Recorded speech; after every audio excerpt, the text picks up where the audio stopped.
எங்களை அதிகமாய் அன்பு செய்து பேரிரக்கத்தினால் எங்களை மன்னித்து உம்முடைய வார்த்தையால் எங்களை கழுவி ஆவியினால் அபிஷேகம் செய்கிற அன்பு இறைவா,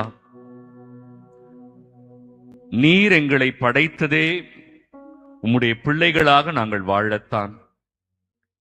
நீர் எங்களை படைத்தது இந்த உலகத்தில் நாங்கள் நீண்ட நாள் வாழ அல்ல, மாறாக இந்த உலக பயணத்தில் உம்மை அறிந்து எங்கள் ஆன்மாவை காத்துக்கொண்டு மற்றவர்களையும் உம்பால் அழைத்து வந்து இறுதி நாளிலே உம்மை முகமுகமாக தரிசிக்கிற அந்த அருளை நீர் தரவே ஆண்டவரே நீர் எங்களை அழைத்திருக்கிறீர்.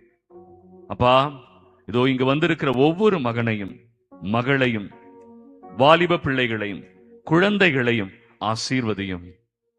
ஆண்டவரே, உம்மை நோக்கி வந்தவர்களை நீர் வெறுங்கையராய் அனுப்பியதே இல்லை. ஆண்டவரே, நம்பிக்கையோடு வந்த மக்களை நீர் கண்ணோக்கி பார்க்கிற கடவுள்.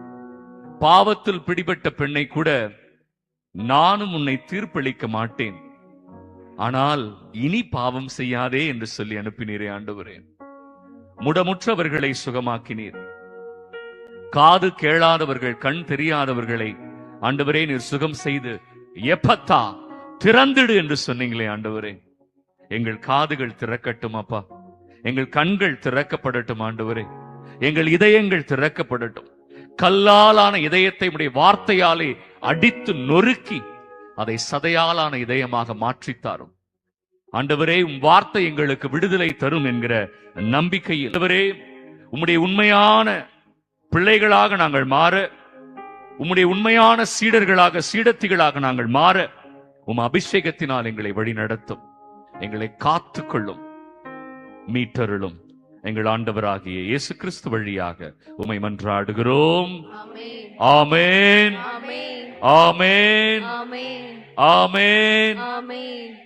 உட்காருங்க.